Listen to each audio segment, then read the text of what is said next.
একটু এদিকে এদিকে দেন।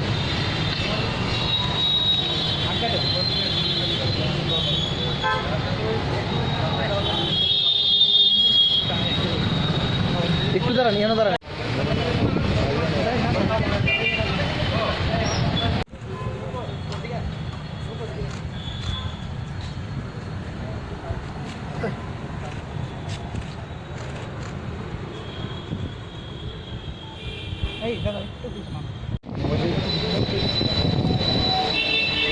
একটু খেলো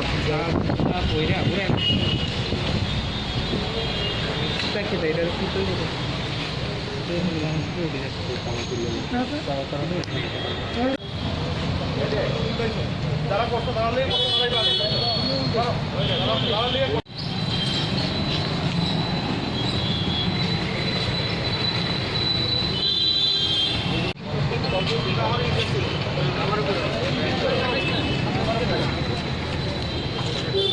একটু এক মিনিট।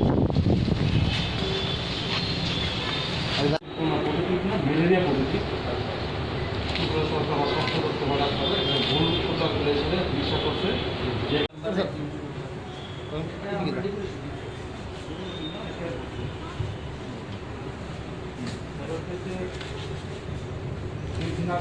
সোশ্যাল মিডিয়াতে লিঙ্ক দেওয়া আছে আর যে তার যে পোস্ট করে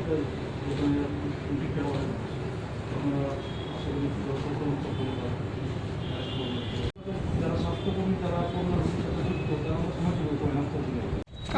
আজকে আপনারা এফআইআর করেন? আমরা অল ত্রিপুরা গভর্নমেন্ট ডক্টরস অ্যাসোসিয়েশনের পক্ষ থেকে আইছি আজকে থানাতে একটা এফআইআর করার জন্য।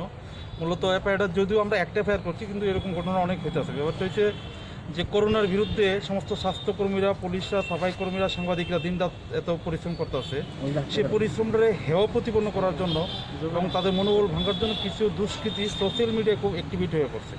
তারা বিভিন্ন মিথ্যা গুজব, বিভিন্ন অপপ্রচার চালাইতেছে যে করোনা রোগী যেগুলি ত্রিপুরাতে ডায়াগনোস হয়েছে সেগুলি নাকি মোটেও করোনা নয়, ম্যালেরিয়া পজিটিভ, এবং ডাক্তাররা সেগুলিকে ভুল রোগীরে করোনা বলে প্রমাণিত করে এসে চিকিৎসা করতেছে, যে কারণে আমাদের ডাক্তারদের এবং সমস্ত স্বাস্থ্যকর্মীদের সামাজিকভাবে খুব হেনস্থার শিকার হইতেছে। আমরা খুব অপমানিত বোধ করতেছি যে আমরা যেখানে এত মন প্রাণ দিয়ে দিনরাত পরিশ্রম করতেছি, সে আমরা এই পরিশ্রমটারে এমন অপমান করা এবং মনোবল ভঙ্গা, সেটা একটা জঘন্যতম অপরাধ। তো আমরা সেজন্য থানাতে এফআইআর করছি যে দয়াল হরিদেবনাথ নামে একজন দুষ্কৃতী, সে সোশ্যাল মিডিয়াতে কিছুদিন আগে এরকম একটা পোস্ট দিয়েছে যে আসাম রাইফেলে যে সমস্ত রোগীদের করোনা পজিটিভ পাওয়া গেছে, সরি বিএসএফে, তারা নাকি মোটেও করোনা পজিটিভ নয়, ম্যালেরিয়া পজিটিভ।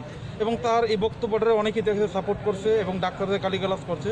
তা আমরা এফআইআর করছি ওই লোকটা যাতে অচিরেই গ্রেপ্তার করা হয় এবং তার বিরুদ্ধে যথাযোগ্য শাস্তি প্রয়োগ করা হয় এবং সে একটা দৃষ্টান্ত স্থাপন করা হয় যাতে ভবিষ্যতে অন্য কোনো দুষ্কৃতী এবং সেই রকম অলস মস্তিষ্কের লোক এরকম করার সাহস না পায়। তাতে দেশের এবং সমাজের ক্ষতি হয়, মানুষের মধ্যে ভুল বার্তা যায়। আপনার নাম আর ডেজিগনেশনটা? আমি ডক্টর রাজেশ চৌধুরী, আমি অল ত্রিপুরা গভর্নমেন্ট ডক্টর অ্যাসোসিয়েশনের জেনারেল সেক্রেটারি। আমার একটু আপনার নাম?